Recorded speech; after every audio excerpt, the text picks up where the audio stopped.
Welcome, everybody, to TIGRadio, the independent gaming radio for independent game developers. Because today is Valentine's Day and Edmund has a wife, a wife. Let me look that up real quick. A wife is a female spouse or participant in a marriage, says Wikipedia. So we actually recorded the session with Edmund yesterday after a party, and it's 64 minutes long, so I'm just going to start that right up. Welcome, Internet. We're here with Edmund McMillen. Edmund, introduce yourself. Hi, I'm Edmund McMillen. What is this? You're kind of breaking up a little bit. Am I? Keep talking. You want me to talk more about myself? Yeah. Maybe you weren't breaking up, but you just stopped speaking. Am I breaking up? There's nothing else going on over on my It's good now. Sometimes you break up. Sometimes it cuts out for a second and then it plays like the last couple of seconds really, really fast while you're talking. Because I've got nothing else on. No, it works. You're not like downloading kiddie porn or anything? No. What do you normally download? Let's start with that. TV shows from my childhood. Really? Holy cow. Yep. And then I realized that they're not as good as I remember. Transformers still holds up. I'm just going to put that out there. It really does. You guys remember GoBots? Yeah, I remember GoBots. I remember when on first weekend I'd go to my dad's, and he was really lazy and he never would take us to do anything, so I would just watch like Saturday morning cartoons, and GoBots was always on when I woke up at my dad's house. And it added more of a depressing tone to the already depressing situation, knowing that it wasn't Transformers. And I also had a Transformer knockoff toy that I played with that was at my dad's house as well. So it kind of also added to that ambiance of depression. Like the Kmart brand. The Kmart brand Transformer. That's like I don't even know. It's like half motorcycle. And none of the Transformers were motorcycles. Yeah, it was one of those ones that basically looked the same as what it would transform into when it was transformed into a robot. Yes. Wheels like it's shit. Like I clearly remember one, and I actually think it might have been a GoBot that was a motorcycle, and all you did was take off the wheels and put them on its shoulders. Yes, I think I had that one. I also had one where its wheel, like it had one. It was also a motorcycle. Its wheel, and then it would just take off, and you just had the wheel like right there on one hand or something, and then the other hand was just like a nub. I missed some of the parts. There were some seriously lazy designs for a lot of those. Some of them were really awesome, but I even remember Transformers where one of them was all it was is you fold over the nose of the car, and then the head pops up, and then that's it. He's standing up now, because as long as it's the underside of the car, you can actually see the legs and the arms. That's it. Yeah. Those are the smaller ones, Do you remember the eggs? The eggs that would transform into dinosaurs? Yeah, I had some of those. Those were awesome. Yeah.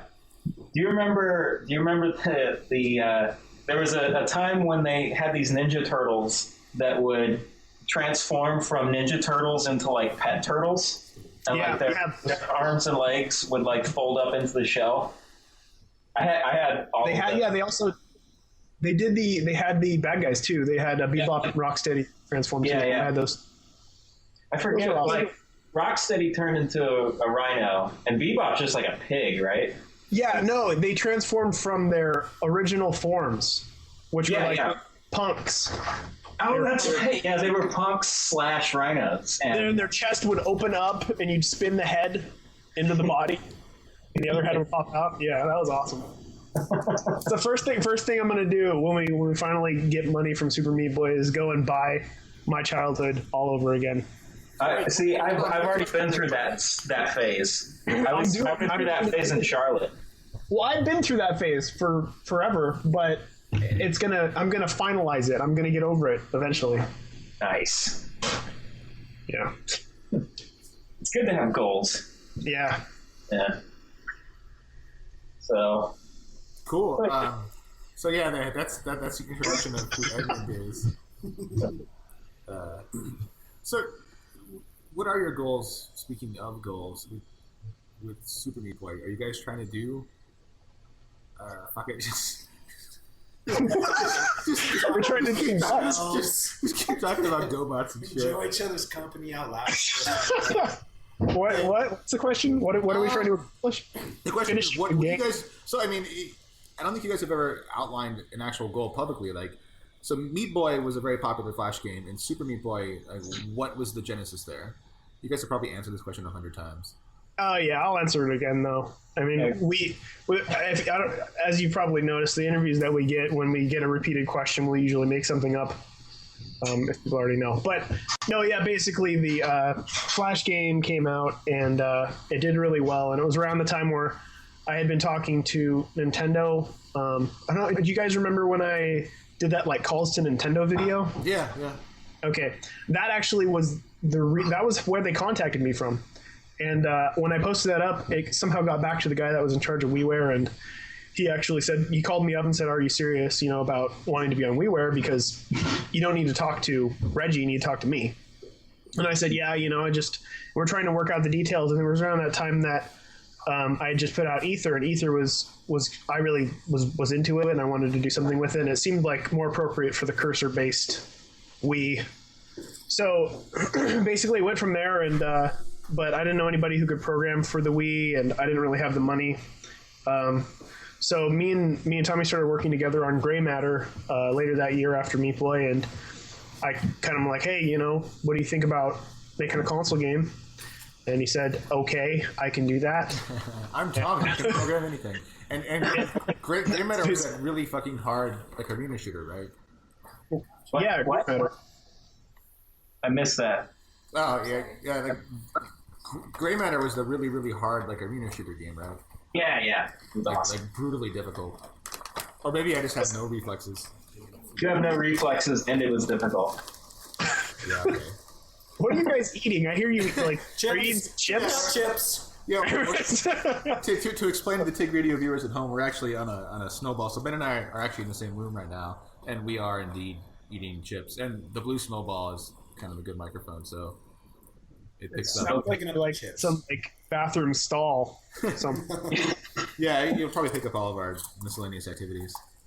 Glory hole. Come. Let's talk about glory holes, right? Yeah, man. I guess. So Speaking of, you're not supposed to be in TIGRadio, Crystal. sorry. This is already the greatest TIGRadio there ever was. Yeah. This is the best one. So Glory Hole. If Super Meat Boy is a project where a glory hole, is it Nintendo with their dick through the hole, or Team Meat with their dick through the hole? It's actually our dicks going into the hole. I was gonna say the exact fucking same thing. I know. It's like we finish each other's sandwiches. Sentences. Oh! I was gonna say sandwiches, but okay. So I'm actually curious how you guys work together. Is it IM? Is it Skype voice, Skype video, emails? Hands on. It's yeah, it's that. It's all of those. It's mainly IM. Yeah, if IM doesn't express enough emotion when we're upset, we go on Skype and bitch. Yeah, pretty much. But yeah, no. It seems like every 3 months, Tommy comes on, and we work for about 2 months or a month and a half, and then he goes back. Yeah. And it's good to touch base and kind of. I think we come up with the best ideas when we're docking. I don't think we have the ability to dock. No, we I do. don't know so much about Tommy, so you guys are aware of I wear what a prosthetic. I wear a prosthetic. prosthetic foreskin. Yeah. Yeah, okay, then that works. Yeah, we dock. It's called a limpet. I'm just gonna.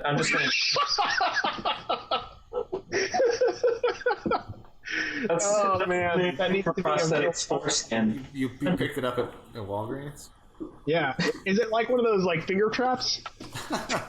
Yeah, pretty much. Yeah, that works. That's how we work, though. Yeah. Yeah. Cool. I'm going to insert another feeble attempt at becoming more on topic. So, have you guys been following the latest and greatest in TIG drama? We should just have a segment on TIGRadio called "The Latest and Greatest in TIG drama." Oh, the fracturing crap. Yeah, the fracturing thread. Fracturing. Yeah, but I mean, it's just people bitching. I mean, what are you gonna do? The sad thing is it seems like the fracturing topic is like a majority versus a very tiny minority, and but that minority screams so loud that it somehow seems like an argument when really it's just a one-sided conversation. I mean, it's all games. I don't know. It's kind of pointless. People like bitch, and people love when there's controversy, and every year around GDC this will always happen when their games don't make it into the finals. Mm-hmm. Yeah, do you think the IGF really is a catalyst for people getting upset and like, wait a minute, there's no why in this game? You find like that's the thing is anybody. It sounds horrible, but like anybody who's bitching, you will notice that their game, they either entered it this year and it didn't make it in, or they entered it previously and it didn't make it in, and they're upset about that. It's a personal thing. It's like, realistically, if you really didn't give a shit about the IGF and you thought it was crap, and you've said this before too, is the opposite of love isn't hate, it's apathy, right? Yeah, it's that whole thing. Like, if they really hated the IGF, they wouldn't fucking talk about it. They wouldn't bitch about it, because all they're doing is saying IGF, and everybody who doesn't know what the IGF is that sees them will be like, what's the IGF? Oh, look that up. IGF, oh, that sounds pretty cool, and then they will tell their friends about the IGF. And that's the thing they don't understand. Like, if you really don't like something, you don't fucking talk about it. If you really actually care, you make your own goddamn fucking show. Yeah. That's what Paul said he was going to do. Well, that's great. If he does that, that's great. But like, it's really hard to not come off bitter when you can just trace the steps back to the fact that they're upset that they either didn't make it in or whatever else. There's no logical reason to just bitch about something that if you really honestly believe that you don't fit, or you don't belong there, or your stuff doesn't belong there, or it doesn't work, then don't try to change it. Do something to make a new place where you fit in. Like, it's just create your own little world and cut out your own niche to have a voice. Yeah, it's just so easy to bitch about something. It's really easy to complain. I mean, you've been a vocal IGF critic in years past, and do you think that you're less of a critic this year because things have gotten better, or just because like I have been a critic in the past, but I made sure that I was only a critic if I made it in, because I know what it sounds like when somebody bitches about something and they don't make it in. Because I realize how hard it is to fucking do an award show, seeing how it's just a mess. I mean, it's so hard to make everybody happy. It's impossible. The reason why I didn't really have much to bitch about this year is because the games that were picked were basically the games that I would have picked. I mean, a few games didn't make it in, but I'm sure they were pretty close, and I can understand the reasons why they didn't make it in. I felt like this year was a pretty good year, and of course it sounds like I'm saying that because a game that I worked on made it in, but I would be saying it if it hadn't. I'd probably be upset. I'd probably bitch about it. But I feel like especially with the Nouveau Award that I really like the way you guys did that, and I really think that the games that made it into that category are like perfect. Like, those are perfect fix, and I think that went so well that I would love to see more of that in the future. And like any game, it's just the process of learning. And over the years, you refine a system until it's perfect, and the IGF has just been through so many iterations of different judging processes. Really changed a lot. I mean, you've been around from the beginning as well, and like back when we entered Gish in 2004, there was some fucking bizarro judging. It was like there was the open category, which was for larger games, and then there was the smaller category, which was mostly for web games, and each of those had different categories, and there wasn't a grand prize category. Everybody was up for it, but the way everything was judged was some crazy mathematical equation that didn't make sense, and it was really complicated. Yeah, it actually used to be way before my time. It was like a score, innovation, Yeah, they're innovation times excellence. Yeah, and, then, and like you actually, you multiplied them together, and like you had to do a math problem in order to like figure. It was so confusing, and yeah, of course, what you guys have now is like a great improvement over that. But as the years pass, everything's changed. Like there's no web category anymore because now the web games have actually gone up to par. They can fight with the big games now. There's no open, there's no small. I mean, I think it would probably be appropriate to have a console indie category at this point. It would have been nice to have that, of course, now, but what can you do? I mean, I would love it if Meat Boy was just going up against console games because I feel like it would be a lot more fair in a way. But what can you do? I mean, the rules are set, and that's the way it works, and you can't bitch about entering a fucking show where there are a set of rules that are placed, and if you don't like the rules, then don't enter, and that's that. It's just the way it is. Yeah. I mean, I don't think that Meat Boy is particularly overpowered. I didn't go there, but anyway, I don't think you guys have any resources available to you that any other indie doesn't have available to them. Well, I mean, yeah, it's like I've gone on record saying in the past where when we were starting to develop for console, knowing that there were advantages or possible advantages that we could have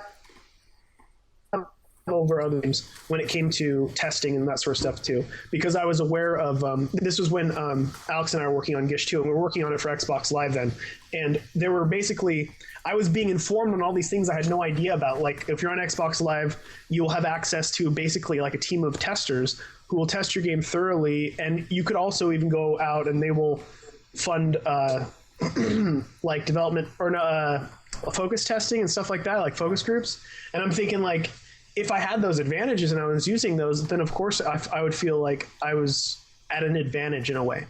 And also the fact that of course console games get more press, and that more press can translate to, subliminal manipulation of people just knowing the name and thinking, oh, I want to play this, and so on and so forth.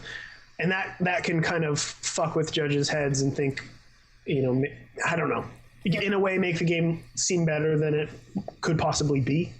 There was kind of that jury element where like you would dismiss elements of the jury if they've even heard of the person involved. Yeah, it's true. So, true. If you've heard of the game beforehand, but we also removed this year the ability to vote on games that you were not assigned, or you can't vote on games.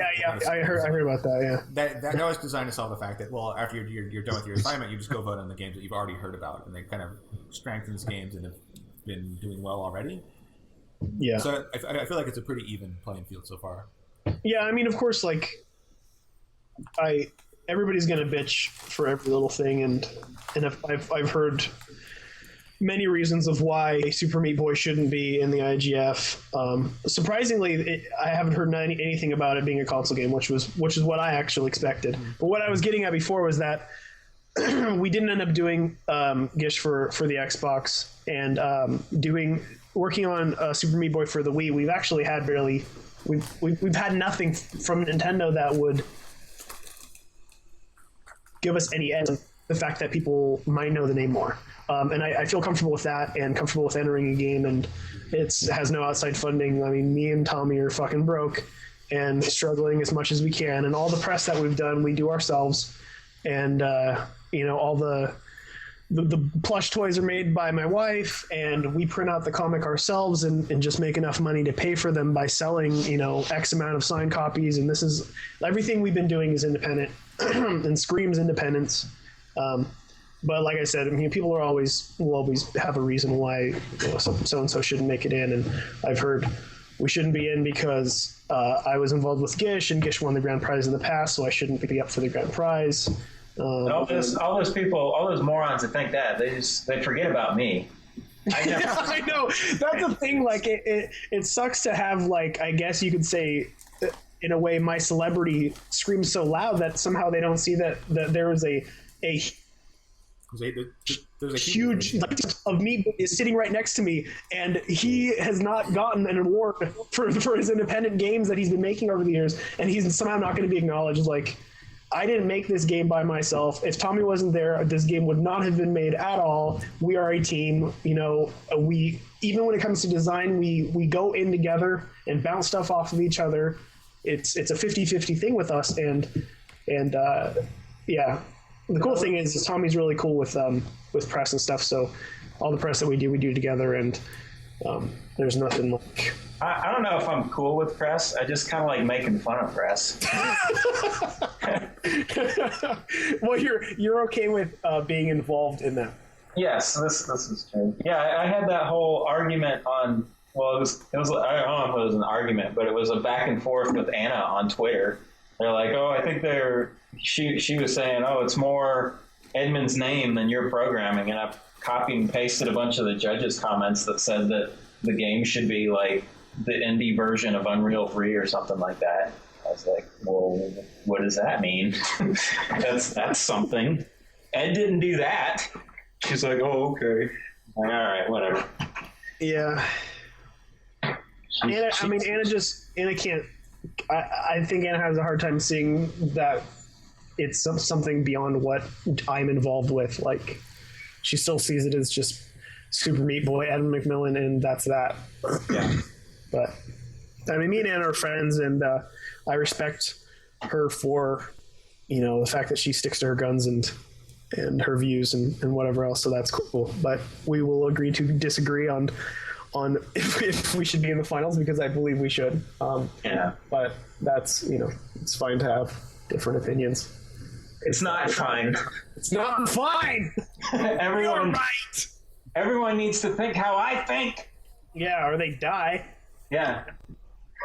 Yeah, I do think, and I kind of railed on it in actually the last post I've had to date on TIGSource was in the fracturing thread, and I do think a lot of people have that attitude where, oh, I believe something different, so therefore you must be wrong. Yeah. Yeah, I mean, I think that's a mentality of just young boys. Yeah, that's youth, is what it is. Yeah, that's what I mean. When I was 25 years old, I thought the same thing, and I believe that majority of fucking testosterone-filled boys who have left high school and maybe went to college and or dropped out and are struggling to figure out what they want to do and what the fuck's going on, they firmly believe that whatever they think is right, and they're discovering all these things and, oh my god, all the stuff that I didn't know about that I'm right about, and I need to tell everybody that they're wrong. Yeah. I think it's just I think it'll change when they close in on 30, hopefully. Yeah. How old are you, Edmund? I'm 29.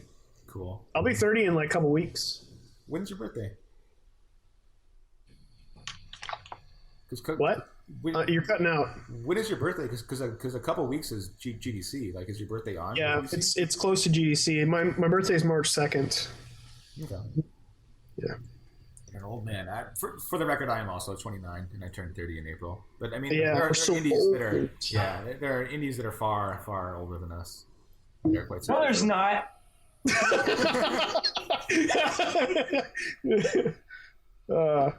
Yeah. No, I mean, I'm proud to be older and still alive and learning. So what do you think an 18 or 19 or 20-year-old Edmund would be like today? Like, if you had just been coming up in the ecosystem of games? When I was that age, I was basically doing what I was doing now, but I was doing it with comics. And I mean, 18-year-old Edmund was an arrogant, angst-filled, angry teen who liked to get a reaction from people and thought that he was always right. And that's what I would probably be doing if I was making games when I was that age. Basically what I'm doing now, except I thought I was right. Yeah, well, I mean, the thing that I don't get is that, like, on TIGSource or you as the 18-year-old Edmund, like, you were right and you are right, but it doesn't mean that the other person's wrong. Like, you can be right and somebody else can be right and somebody else can be right. Like, yeah, but I didn't realize that then. I mean, I don't think most people do. I think people think them. It's the whole perspective thing. It's like, you know, as I've gotten older and I've experienced highs and lows in my life, I understand that the things that I believed were right only apply to me personally. And everybody's life and their views and beliefs are extremely personal and only they only apply to themselves. And people really try to generalize, and you'd like to believe that everybody is the same and thinks the same way and would eventually come to the same conclusions, but realistically that's not the way the world works, and everybody is in their own little bubble and has experienced life in a different way, and the best way to go about these kind of situations is to acknowledge the fact that you are wrong and it's good to be wrong. You can be right to yourself, and if it applies to yourself, that's great. You make your own decisions, but you're not going to ever be right when it comes to forcing somebody else to believe something or anything like that, because it's their own personal belief, it's their own life. It's just not going to apply. Yeah, it's like arguing religion. I mean, you're wrong. Like you will always be wrong because everybody else has experienced different things. Yeah, in a different way. The stretch of I believe this, so therefore it must be objectively true for all reality, including you. Yeah, I mean, there was to go back to the TIG source thread. Somebody was saying that they actually interpreted my post as passive, like you should be passive and not kind of scold other people for doing something. I actually don't think passive is the right word. It's just like I was basically. Yeah, I actually didn't think your post was passive at all. I thought your post was direct and I think the way that I interpreted it was my post is saying don't be evangelical. Like don't say don't be passive, but just don't hold firm to your own beliefs, but don't actually be like, wait a minute, I have to preach the fact that you're wrong and I have to correct you on being wrong. Like, yeah, it's basically just saying being evangelical with your point of view, trying to convert other people is basically fruitless. Yeah, but again, I think that is something that most young adults don't realize. Because I mean, going back to the basic idea of comparing this to religion, and I don't with people, and I didn't stop until probably about 2 or 3 years ago, and it took me that long to realize how pointless it was, and it's just like. I think in a lot of ways it's just fun, and a lot of people, like especially people on TIG source and forums and stuff, they like to talk because it's validating to themselves. They're talking about themselves and their own opinions, and it's just like a way to get everybody to look at them and read their words and so on and so forth. And I think that probably is the big spark when it comes to trolling and stuff like that. The idea of forcing emotion out of people, and then not only that, but also forcing them to read something that you wrote that could possibly have information about what you think, and it's just a way of getting attention, and that's usually how it goes. Yeah, I mean, I actually like when I was younger, it wasn't necessarily that I wanted attention. It was more like I would kind of try on an idea. Like I would feel out what it was like to vocalize this idea and to actually be a proponent for it. And then you actually argue for it either in person or on like a forum. And it wasn't really that I was trying to get attention, but it's more like I was trying on the idea as if you might try on a shirt. Just be like, oh, let's see how it fits.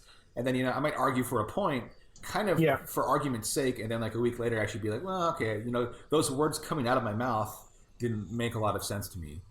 Yeah. Well, what I'm saying is arguing for argument's sake is in a way just kind of putting yourself out there because you want to be heard. Yeah. And you want to be acknowledged. And I mean, that's just, another way of getting attention.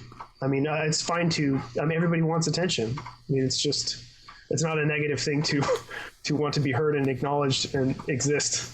Yeah.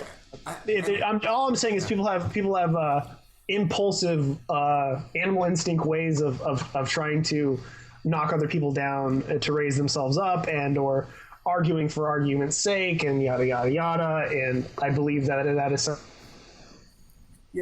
that just I think a lot of the trollism is actually just kind of entertainment, and I don't mean entertainment in like a baseless sense, but I mean entertainment is like the way in which I pass the time is by posting to the TIG source forums. Like that's the way in which you entertain yourself. Like that's how you pass the time. I think a lot of people that are kind of trollish personalities on TIG source are basically because that's how they get their kicks, is they post on TIG source. Oh yeah, of course. It's it's just it's a way to do something to pass the time that makes you feel like you have left some impression. Yeah. Yeah. But yeah. New topic. Cool. Topic, pick a topic. Or band, pick a topic. Actually, Edmund, you are absolutely for sure going to be around for the panel that you're on, right? God damn it! Yeah. Okay. Just making sure. My goddamn last radio show with Derek, and I'm listening to it and I'm thinking like, I come off like the fucking prissiest princess who fucking can't wake up and needs, We rescheduled BDC just for you. No, because I hate that. Like I hate coming off like that. And no, I will try with my fucking. I will be there. Okay. Okay. I've purposely been getting up at 12, which is a hard thing for me to go from like waking up at like 3 to waking up at 12. I've been waking up at 12. That sounds so stupid, man. It's just gonna come off retarded. I've been waking up at 12 every day so I can get hard for the GDC to drive to GDC and be on the fucking panel, and I'm gonna be there. So don't worry. Well, I asked Derek the same question, and I'm legitimately curious about this. How penetrating can I get before you don't want to be on the panel anymore? You cannot. There's nothing you could say. Awesome. Or do that would make talk weird. Okay. At all. Unless you're pulling down my pants in front of everybody, that I wouldn't leave. Okay, I think it's going to be a good one because I really, really want to have like blowing open your guys's who you are for people who wouldn't really know. And I don't want to talk about technology or anything like that. I want to talk about you guys and your crazy dark artist shit. Like that's what I want to get out there because I think it's awesome, and I think people will be into that. Yeah, no, that's fine with me. Like again, going back to the thinking you kind of know it all. A few years ago, I did this like I don't even know what it was. I was contacted by like a college in this. These people were doing this like final project. It was I think it was some sort of like breakdown of the mindset of like game developers and yada yada yada. And they actually like studied each of these different developers and back then, of course, I thought I knew all of what I was saying, and I could see clearly what I was doing and understood it, and yada yada yada. And she came back with this like question that blew my mind, and it was like the only time I think I'd ever been totally like I had nothing to respond to what she asked, and she said, "What was my preoccupation with making all of my characters are vulnerable and ugly? Do you view yourself as vulnerable and ugly?" And I was like, "What?" and I couldn't answer that question. I don't know, maybe, but I could only respond with I tend to design things that are vulnerable and ugly because I think that ugly things are really interesting, and original, and I think that vulnerable things need to be helped and need attention, I guess. And but yeah, so go for it. Okay. Try to top that. Good. No, that's awesome. Top that. Top that. We just found Gish on Akinator, by the way. On what? But I'm putting my hands like kind of one hand's on my shoulder, the other hand's up, like kind of like old '90s rapper style. Top that. Top that. That's a reference to a fucking obscure movie. Okay, forget it. Hey, did you guys catch that? Tommy knows what I'm talking about. I know exactly what you're talking about. Fuck you guys. Hey, we just found Gish on Akinator. It was awesome. You found what? What's Akinator? Akinator's a thing. It's no. That's the best description ever. Yeah, really? Sean, there's a thing. Can you jump in here, please? Okay. Akinator, it's an iPhone app and it's a website where you think of a character. It can be a real person, it can be a fictional character, whatever. That thing. Yeah. So we just found Gish on it. Wait, is it like 20 the character Gish. Yeah, it's like 20 questions. Oh. Yeah. That's Gish was in their database, so yeah, the internet knows who Gish is. What about Meat Boy? We can try it. Yeah, I think I tried Meat Boy once, and honest to God, it brought up Ogmo. Really? That's awesome. Oh man. Hey, we should talk about that because I'm sure that's what like TIG people like to talk about. They like to dish on similarities of video games. Oh yeah. We totally ripped off Ogmo, and I kicked Matt Thorson in the dick so hard that all of his code fell into my code. And that's what Meat is. So to go on record with anybody confused with the similarities of Ogmo and Meat Boy, I hadn't actually played Jumper around the time that I was designing Meat Boy, but originally Meat Boy wasn't even supposed to look like that. He was supposed to be a ninja, and I thought the similarities to N and Meat Boy, which was then called Meat Ninja, it was also called Vertigo, but Meat Ninja needs to were happen. too similar, so I decided to what was that? Change that shit back. Needs to No. be Meat Ninja. So he was the Meat Ninja, so he was like a red character with like a black hood on, and I thought, oh no, and people are going to be like, oh, it's fucking N ripoff, because it was already very similar because you wall jumped and whatever else. So I said, oh fuck it, I'm just going to take off the hood. He'll just be Inside Out Boy or Meat Boy, and that was it. And so he was a red square, and he was so small on the screen that you couldn't see his pupils. So I just decided to make his eyes black. So his eyes were black. He was red, and he had arms, but he had little stubby legs, and of course he left blood or whatever else. And then I remember when the game came out and somebody linked me to Jumper, I was like, holy shit, this guy is gonna think we totally ripped him off. And I went out of my way to contact him and find him just to tell him, like, I've been through similar situations in the past where there's people who ripped off my stuff, and I've checked into it just to make sure. And sometimes, it is a coincidence, and sometimes it could be an accidental inspiration. And but I hadn't played. I had played Flail. That was the first game that I'd played by him, and then I played when I played all the Jumpers after that, of course. But I like Matt a lot, and he's a really great designer. And yeah, there's no bad blood between us in the slightest, and I hope he succeeds in every way, and I will do anything and everything in my power to help him succeed, because I think he's really awesome. But yeah, that's the story of the similarities between Ogmo and Meat Boy. Awesome. I go on record and say I'm not going to help him do anything. You want him to fail. Yeah. You guys are still cantankerous. It's actually I saw on Rock Paper Shotgun that your Andy's comment about Team Meat was actually sort of misinterpreted to be a real dispute. Yeah, that was awesome. Did you see my response? I saw like yours and then Tommy's response, and I kind of back and forth, and it actually worked out really well. But it was No, like I responded in the game dev interview to his. Yeah. It was censored, of course, but yeah, I explained the definition of making burritos. Yeah. Yeah, which you guys know, right? You guys know what making burritos is? No. No? Okay, here it is. Making burritos is when a man puts his penis. Well, first, okay. Context, please. First, the man has to eat a lot of beans. Okay, this is important. This is where the burrito part comes in. Anyway, so making burritos, he eats a shitload of beans. He sticks his penis into his own anus, and then he sits on it and farts. And he farts on it until he ejaculates, and that's making said burrito. And Gama Sutra would not run. Or Game Dev Net would not run this. Yeah, they posted that, but they censored it a bit, but no, you get it. You read it, you get it. Yeah, it comes across.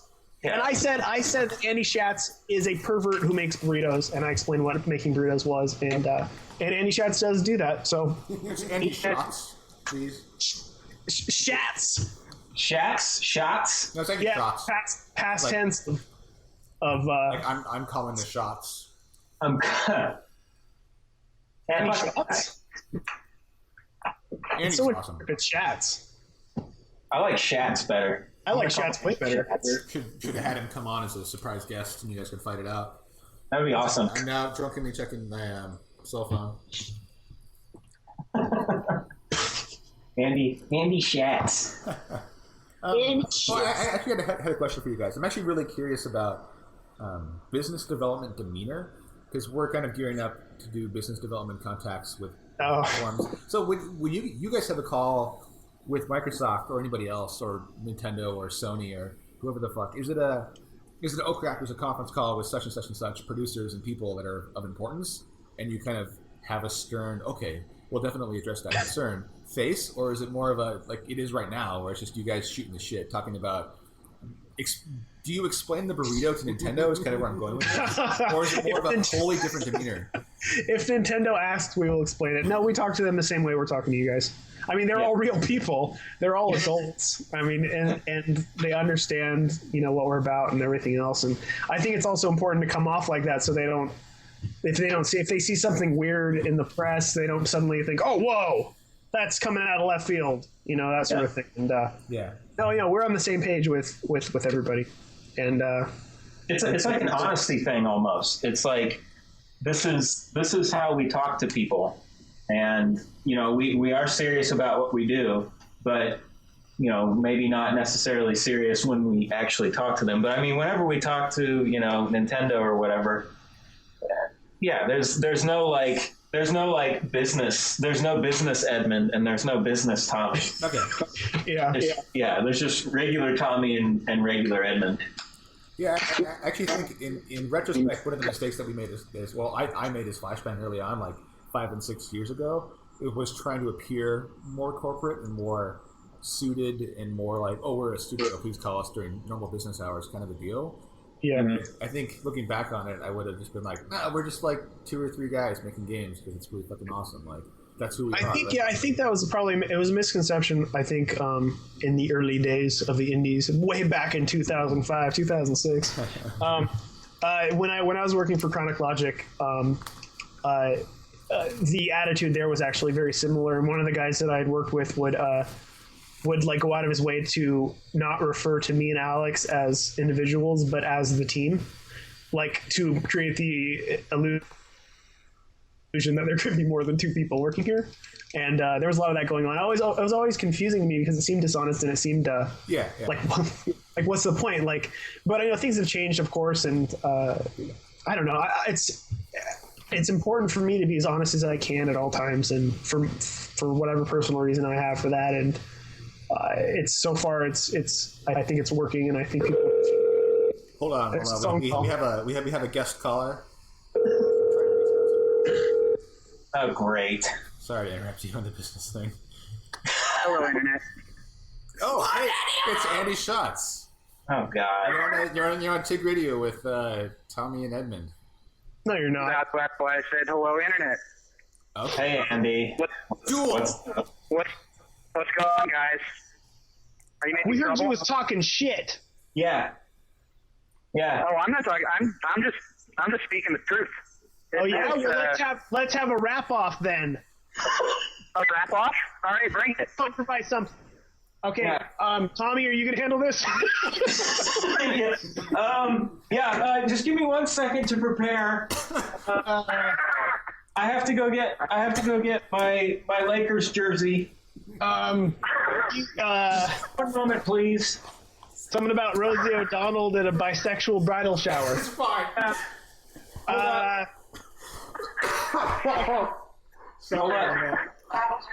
Hold on. Every night I eat meat boy. Yeah, I like it like sushi with soy. Then you'll play Monaco. I'll show you the dough.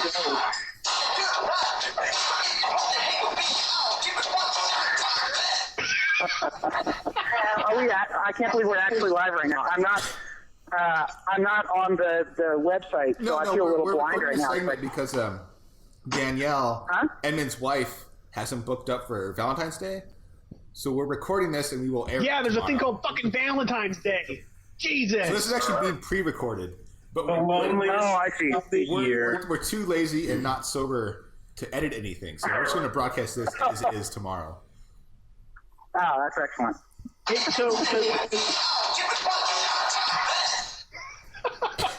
So Andy, would you like to enlighten us on how did you learn to make burritos?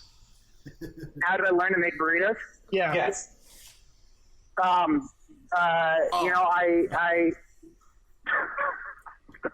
Well, is it something that you've? I mean, You're basically going to like listen to the show tomorrow and then listen to all the traps you're about Andy, to walk into. Andy, is it something that you taught yourself or somebody else showed you? Would you say your father showed you how to make burritos? The first time you made burritos. My father did show me how to make burritos. Okay, now the first time you made burritos, would you consider it? Okay, I guess let me actually rephrase. When you make burritos now, I imagine it brings you some sort of pleasure and fulfillment, right? So it does, particularly with the stuffing and the rolling part. Right. Yeah. So the first time you made one, was there a feeling of anticipation of the pleasure that you will eventually feel the next time you do it? Like like when you lose your virginity, as a woman. I don't know what that feels like. You don't? Okay, well, then maybe over your head. Maybe over your head. You haven't got there yet. You're saving your special power for that special someone. Uh-huh. So like when you first made that very first burrito, was it like, could you anticipate that this is something you would do daily? This is going differently than expected. Well, I do generally make a burrito, or at least a burrito-shaped thing daily. I like to wrap meat in bread products and then put them in my mouth. Well, yeah, Right. but when you're making burritos, like, and it gets a little messy, do you just like lick it all up? Well, you know what I do first? I question how long you really have to go to get this joke across. Because, man, you guys are just like walking up and down the hill. You guys walked around the mountain. Speaking of walking up and down the hill, why, in your video blog, why were you like walking back from the store? Why was I walking back? Yeah, like, because I know you were like holding groceries or something. But like, Yes, I was. It's true. Was it like such an inspirational thing walking back from the store that you're like, I got to do a video blog right now? Yes. I was actually I was really excited to get back and make a burrito. And, and it just inspired me. I had all this Put adrenaline the joke going. into the ground, Andy. God!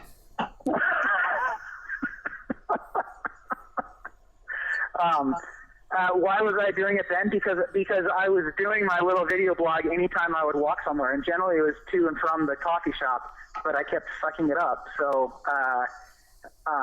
that happened to be the one that was good, and I kept it. really respect the balls you have to walk around talking to a camera by yourself. I agree. Yeah, that's pretty sweet. Because, I mean, honestly, me and Tommy talked about doing a parody of that, and I couldn't bring myself to walk down the street alone with a camera facing me talking to it. Yeah, when anytime I would pass by someone, it was pretty awkward. I imagine. I thought you were talking like on, like, maybe it was like some future camera device, like a cell phone sort of webcam deal, and you were talking to somebody else. Nope. Yep. Just walking down the street, talking into my. It's pretty clear I am not talking to someone. It's pretty clear I'm talking to myself when I do that. It's a little awkward. So I'm assuming that the joke's coming here. Well, No, we talked about it earlier. It's a gross sexual act. No, it's not. That's the big yeah. deal. You're just, we were talking about it earlier. Just because you think it's gross, that doesn't mean it's gross. Well, it's a sexual act. It is a sexual act. I just thought it'd be funny to bring you on so you guys could fight. So, Andy, talk about, we mentioned it briefly before we called you, about like the rock, paper, shotgun thread, where people had misinterpreted your interview as like, oh, they're actually mad at each other. Or are you actually hold mad on. at each other? Sorry, you cut out. Say again. Are you actually mad at each other? Are we mad at each other? Yeah, yeah. I mean, first of all, I have to say that ever since this whole like IGF nomination thing happened, Tommy's been showing up to my house naked every day, which instantly would probably make anyone mad. Show up at a lot of people's house naked. It's not. Well, I know the problem is that he keeps bringing his grandma naked too. And that just pisses me off, because not only do I not want to see his grandma naked, but she doesn't want to be there either. So. I paid a lot for her implants. God damn it. This is supposed to be a professional thread. Wait, I don't even understand. Tommy, you're going to Andy's house every single morning with your naked grandma and your naked self and just there? That seems weird. Yeah, they just stand there like holding a boombox above his head. They just stand there staring at you, pointing. Yeah. Well, Andy's the first one. Okay. Then I fly to Japan and I stand in front of Kojima's house, and then I fly back. And yeah. And exactly why are you bringing your grandma? I mean, is that part of the ruse here? Is my grandma part of the ruse? Well, no. Is your grandma part of your attempt? I'm not sure if what you're trying to do. No. It's making me mad. Yeah. No. I love my. You violated your restraining order like 4 times already. So. Yeah. Well, it's irrelevant again. A lot of people have restraining orders against me. It's totally irrelevant. Yeah. Whatever. Restraining order is not going to hide where you live. You know. You know what, Tommy, and then Edmund, because you're definitely, part of this, and I think you're probably supporting Tommy. Sure, Ed's house naked too. I've had enough with you guys. You guys are awful.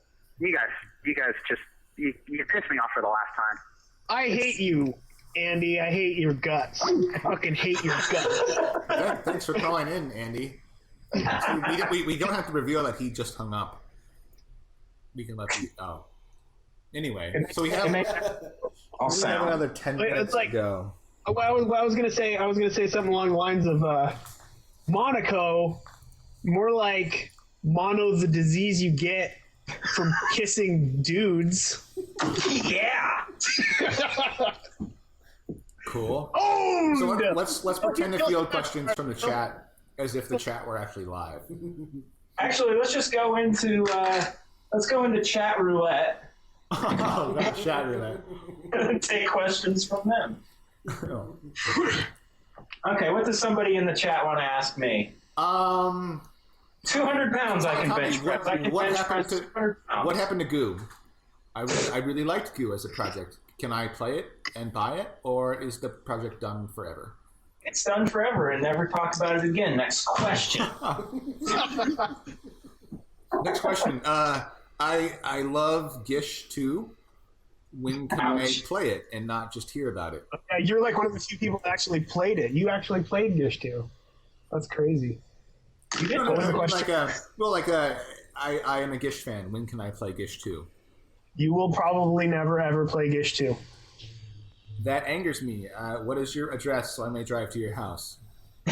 Dude, Ustreamer5664. What's wrong with you? That's not cool.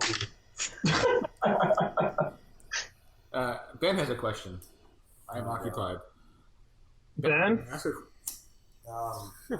Hearing lighters flicking. No, oh god. Yeah. What's your question? Ben, what's your question? He's got a question. What's Jesus Christ, dude. I'm alright. Oh. No further questions. Ben has no further questions.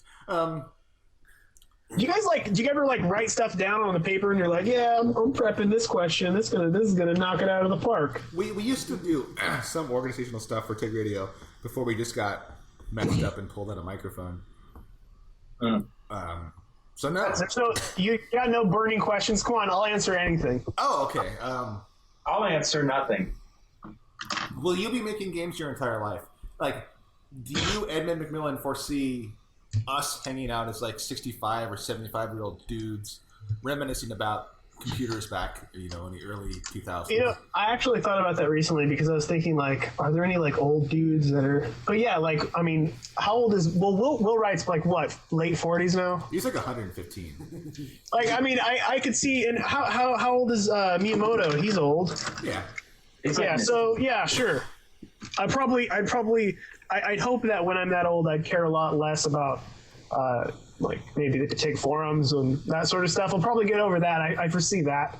But yeah, no, I don't know. I mean, I might stop making games in a few years and try something new or whatever moves me. Right now, I'm really enjoying this and I'm having a lot of fun with it, so I'm sticking with it. But if I find something that's better or that I like more or that I think is more valuable to me or more fun, then I'll just move to that. Yeah. But What are you gonna do? I'm kind of fascinated by the people that were a big part of the community like 5 years ago that have kind of exited. Nobody's really exited with like a "I'm leaving because of this." They just kind of start to fade out. So, Dude, what about Tale of Tales, man? They gave up. Oh, yeah. They said 2 months ago before they released the new game that came out, they said they were never going to make a game again. Why do you gotta bring up that pain? It's okay. I mean, they released that one game. Well, I mean, there are some people that deliberately leave. I think they're actually talking more about we're not going to make anything called a game. I think they're just going to not call it games anymore. Like That's okay. I never called their games anyway. So well, plus one. I think they were trying to liberate the term game from something about shooting people in a World War II era context into more like, well, you shouldn't even call it games in the first place. That's really limiting. Like the things that we're making are more important than a game. Yeah, I honestly think that their attempt to make people believe that their games are games is more of a game in itself than the games that they make. Far out, dude. Yeah. Like, blow your mind. No, I think they were not talking to the right audience. I think their message is very good. I just don't think they found the audience for it. Like they're trying to talk to game developers about not making games. Like that. No, yeah. That's. I mean, in all honesty, I don't care at all. But it's. I like Tale of Tales because I believe that they are a much needed hole in the scene that they fill. I mean, they fill a little pocket that is needed, and that's great. You know, you need those kind of people, and I hope they continue to make games or whatever they want to call them, because I believe that I believe that what they're doing is inspiring in its own way, and I mean, just their attitude and kind of like avant-garde, I guess, take on what they're doing in itself is inspiring. And you know, I don't really agree with the stuff that they're doing or what they're saying, but I believe that the creative process that they're using is inspiring and valid, and I pull from that. So, and in that way, I think that they are a well accepted piece of the puzzle for me, at least. I just don't like I just don't like them. Cool. I'm out of questions, and Ben has fallen asleep. Yeah, I'm done. So, what are you looking forward to the most? I mean, is it just getting Super Meat Boy launched and done? Is it GDC? Is it? I'm not looking forward to GDC, man. It's fucking hell. This fucking month is hell. Next month is hell, and then it'll be good again. It's too stressful. I don't. From now until Meat Boy Bow, crazy crunch time. Yeah, and then honestly, like the next 4 weeks are going to be hellish, and I'm not looking forward to it. I don't like crowds. I mean, I love the idea of GDC, and if I was a fully functional human being, I'm sure I would say that I love GDC.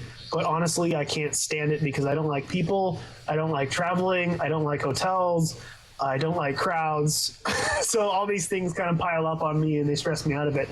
But, you know, also I like talking to like-minded people. I like seeing people who I view as my friends and my peers.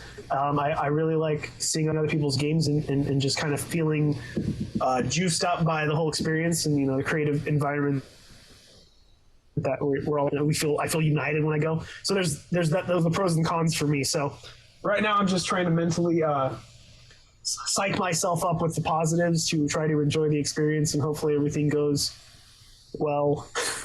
But yeah, right now I really just want to fucking work on the game and get it done, and we've got a few months left, and I really want to work on this game, and I feel like in a lot of ways all this stuff is kind of pulling me away from it. I'd much rather spend the 3 or 4 days working on the game than showing it right now. But Then like talking about the game.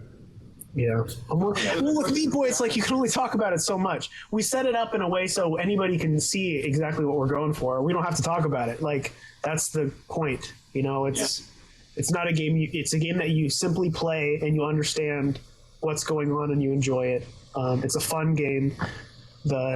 From the theme to the story to the way it looks to everything else is just focused focusing on the idea of what is fun and trying to let the player have as much fun as they can as quickly as possible. I mean, we're basically like making a game that's for kids with ADD that need more and constant entertainment at all times. But yeah, it's just a fun game, and that's what it's about. So what are your guys' plans when you have the $2 million revenue in your pocket from Meat Boy? What are we gonna do with our millions? Yeah. Like, what are you going to do when you have that $1 million in the bank account? I'm going to get insurance. Okay. Well, here it is. Okay. Get a new cybernetic gallbladder. It's really sweet. This is exactly what's going to happen. I'm going to get insurance, and I'm going to go to the doctors and make sure that I'm okay physically, for sure.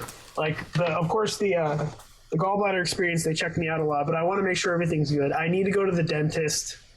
I need to get all that stuff checked out. I'd like to get new glasses. I haven't had this for a long time. My lenses are fucked. I don't have a really working vehicle. I have kind of a broken down truck. It doesn't drive over the hill. I have to borrow my mom's car so I can drive to GDC. So I'd probably like to get a new vehicle. Yeah, and I have a crossbow bolt stuck in the back of my neck when I stormed that castle. You know. Actually, Edmund, you streamer at 5954443. I'm going to try to get these live tomorrow. Has a question about why you take a bottle of NyQuil every night. Maybe you should. How do they know that? They're very savvy on the internet. What the fuck? How do they? Who's that? No, it's not on the internet right now. It's not you, Tommy. No, nobody's on the chat right now. I think I might have mentioned. Where are you getting this information? Who are you? I think I might have mentioned the NyQuil thing at one time because I was going to start taking Benadryl. Okay, I'll talk about the NyQuil thing. I am an insomniac. I've had trouble sleeping all my life, and the sleep is the fucking bane of my existence. And I've taken sleeping pills and an array of different concoctions to try to get myself to sleep. And the most effective and least damaging substance on my system that I've taken is NyQuil. So every night I gulp a little NyQuil and I go to sleep. And so far it's worked for me the best out of everything. Like, I was taking fucking pills that I'd wake up and I wasn't breathing, like that sort of stuff. So it's a step up from that. So yeah, I have problems sleeping. I have lots of problems sleeping, and that helps. So I drink NyQuil. That's the NyQuil thing. NyQuil's my friend. Cool. That almost sounded like a NyQuil commercial. Dude, NyQuil, yeah, seriously. NyQuil's awesome. Especially the fact that I have a cold right now, and every night I can sleep easy with NyQuil. With or without a cold, it's no matter. It's totally the same. Yeah, without a cold, it's just like, oh, that's kind of gross. Oh, okay, I'm going to sleep. Yeah. Works. Cool. I think we're maybe approaching our TIGRadio time. I'm not sure what. I was hoping for some more really bizarrely creepy questions like that about personal things that there's no way that anybody should know about. So Tommy, there was another question from the metaphorical chat about when you're moving to Phoenix. Let's see. Phoenix is hot. It's far away. Phoenix was 75 degrees today. Yeah, in February, and it's like 190 in July. That is, it's yeah. Like, okay, here's my thing about Phoenix. Like, here in North Carolina, it gets hot to the point where I'm in my chair. I have like a pleather chair, right? That's my desk chair, and like I can sit in that, and I'll be sweating so much from the heat that my balls will stick to the chair through my pants. Now that's North Carolina. Now that's humidity now. Phoenix, it's going to be so much worse than that. I have an abundance. Here's the real problem. I have an abundance of sweat glands around my crotch area. They're huge. Generate humidity.